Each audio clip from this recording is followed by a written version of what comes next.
Então vamos agora ouvir o pastor Ademir. É Ademir ou Ademir? Por favor, meu amigo, traga para a gente aqui as respostas.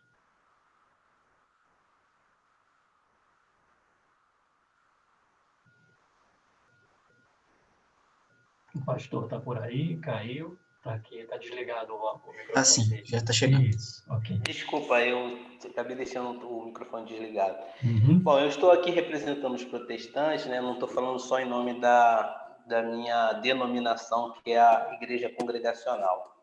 Mas nós, protestantes, cremos na Bíblia, né? Cremos, através da Bíblia, em Deus, de que todos nós, homens, no início da história, tínhamos uma relação com Deus, e essa relação foi quebrada lá no Éden, né? Quando então o primeiro casal eles desobedecem, e por fé a gente crê assim, e a partir de então o povo de Deus, né, desde o povo de Israel, aguardavam da parte de Deus a promessa do Messias que viria, e esse Messias morreria para salvar aqueles que estavam afastados de Deus, trazendo eles de volta ao convívio do Senhor. E isso a gente acredita que vai acontecer num tempo vindouro, quando o reino do Senhor vai ser então estabelecido.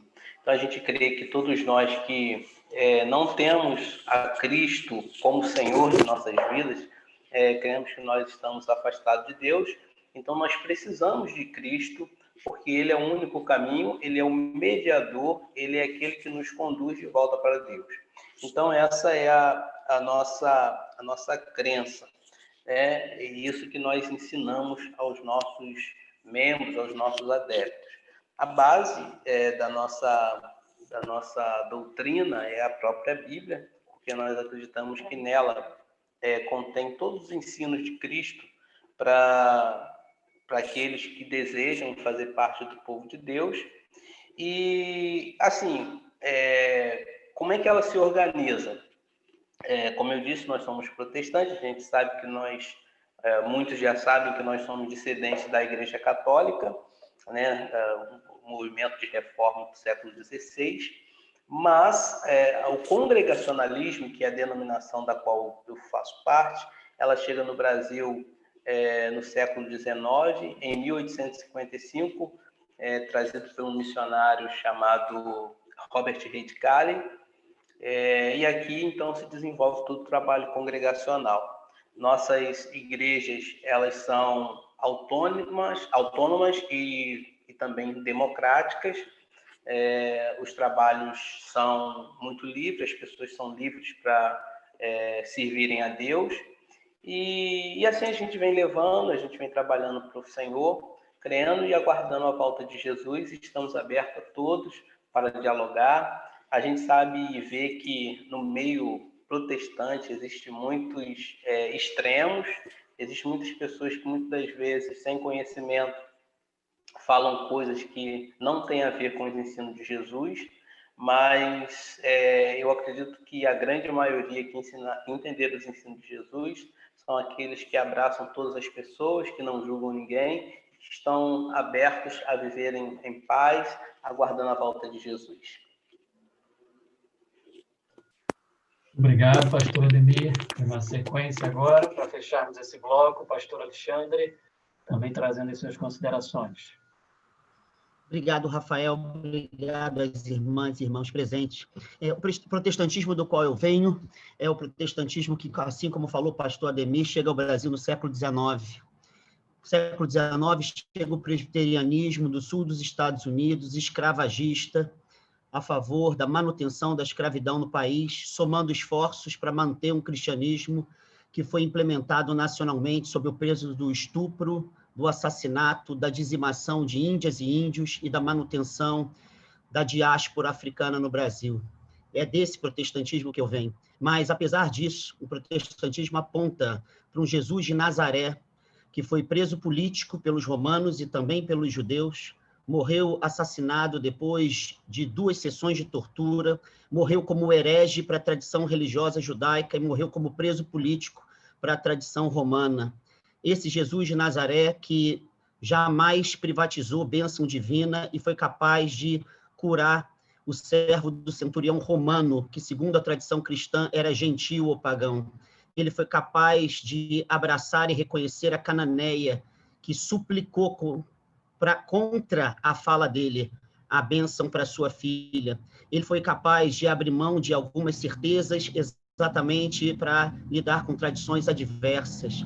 Eu sigo exatamente esse Jesus de Nazaré, que 2 dias depois da morte de João Alberto, o Beto, fica patente o lugar onde ele estaria no Brasil.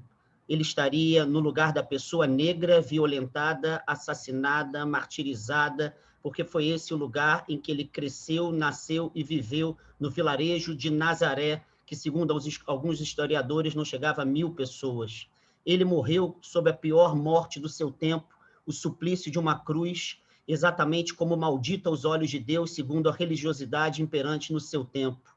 Exatamente entre malditas e malditos é que esteve Jesus de Nazaré. É esse protestantismo que eu sigo, o do protesto de Jesus na cruz, no capítulo 15, verso 34 do Evangelho de Marcos, em que ele grita: meu Deus, por que me abandonaste? É ali, junto ao abandono do Deus das religiões e junto aos abandonados e abandonadas do seu tempo, que eu encontro o protesto de Jesus de Nazaré. Por isso, o meu protestantismo é o de Martin Luther King, é o de Desmond Tutu. No meu protestantismo tem lugar para Dom Helder Câmara. No meu protestantismo tem lugar para um dos maiores cristãos de todos os tempos, Francisco Cândido Xavier, Chico Xavier. No meu protestantismo tem lugar para a irmã Dulce. No meu protestantismo tem lugar para a mãe menininha do Gantuá. No meu protestantismo tem lugar para todos os que não têm lugar, porque é o lugar de quem não tem lugar, que foi o lugar de Jesus de Nazaré. Por isso, eu aprendi e tenho aprendido a me desinstalar das minhas crenças, porque foi em nome da coerência de uma doutrina que judeus acharam que Jesus deveria morrer. Por isso, a minha crença ela está baseada na ideia de Jesus de Nazaré, que nos evangelhos coloca exatamente como critério de fidelidade a Deus, um amor irrestrito aos seres humanos e a prática da justiça, tal qual ele diz no Sermão do Monte. É exatamente esse binômio que orienta o meu protestantismo, um amor que produz justiça e uma justiça que nasce do amor. Por isso eu estou aqui com vocês, porque o que me interessa não é mais o Deus dos céus, mas a humanização e a plenitude da terra. Me interessa estar com crucificados e crucificadas do nosso tempo. Me interessa chorar com João Alberto e seus familiares. Me interessa morrer com as pessoas negras que continuam morrendo a cada 23 minutos nesse país. Me interessa levar a sério o capítulo 15 do Evangelho segundo o Espiritismo. Fora da caridade não há salvação. Fora do amor não há salvação. Fora da acolhida a quem sofre não há salvação. Eu me esqueço até do Deus celeste.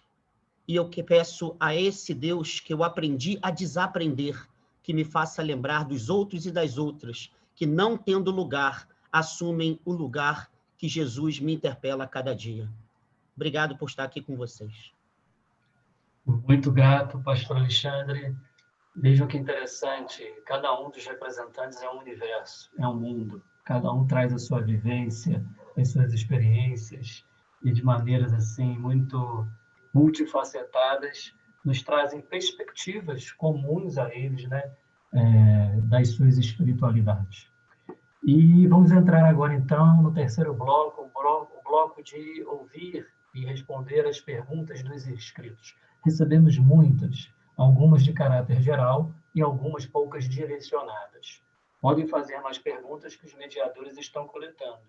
E, por gentileza, tentem direcionar a pergunta. A minha pergunta é para o pastor Ademir, minha pergunta é para o padre Paulo.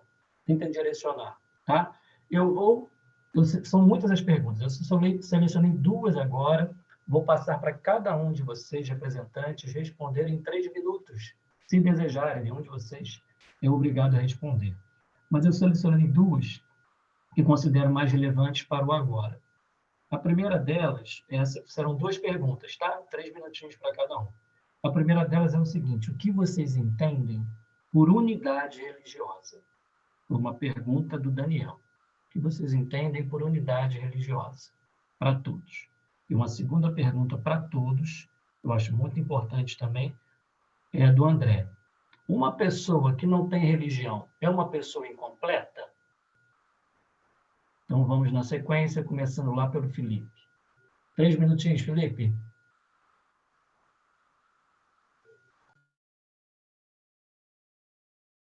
Está desligado seu microfone? Começa de novo, por favor. Vamos lá. Obrigado. Eu vou começar pela segunda questão, se uma pessoa que não tem religião é incompleta. Religião são caminhos. Quantas pessoas são religiosas, mas não são espiritualizadas? Quantas pessoas não frequentam uma religião, mas não têm valores morais, valores espirituais solidificados? A religião, muitas vezes, acaba não dialogando com essa questão da sua não praxis. Porque não adianta de nada eu ser religioso, frequentar alguma congregação, alguma denominação religiosa, se eu não pratico aquela filosofia no meu dia a dia, se aquela mensagem não é uma mensagem de amor, não é uma mensagem de reflexão. E isso é muito importante. Do que vale toda semana eu ir ao terreiro, ao culto, seja lá o nome que eu venha empregar ao segmento que eu estou, se eu não me torno uma pessoa melhor, se eu não exerço os ensinamentos do Cristo ou os ensinamentos morais que a religião venha a me orientar.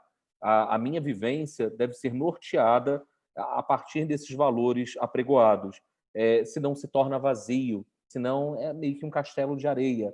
A qualquer momento vai desabar. Não adianta eu me colocar como espírita, como umbandista, como católico, seja lá o que for, se eu continuo sendo uma pessoa ruim, se eu acabo sendo uma pessoa que não estendo a mão para o meu irmão, não sou caridoso, e isso não quer dizer que quantas pessoas às vezes a gente conhece, eu já tive algumas oportunidades assim de conhecer pessoas que se colocavam como agnósticas e muito mais espiritualizadas do que praticantes de uma religião.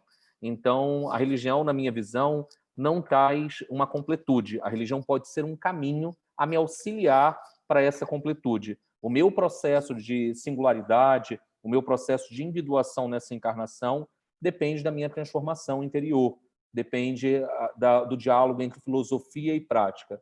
Esse é um ponto principal, o que acaba me levando à primeira questão. Pode repeti-la, por gentileza, Rafael? O que você entende por unidade religiosa? Ok. Que entra no fator da unicidade. A unicidade ela vai falar da minha união, da minha conexão com Deus. Quando eu entro num processo de unicidade, sendo através da religião, que é o religare, que é a conexão com o divino, com o sagrado, não importando o local que eu frequente ou a religião, isso vai me favorecer esse processo. É o que eu posso estar agregando aí para o nosso debate.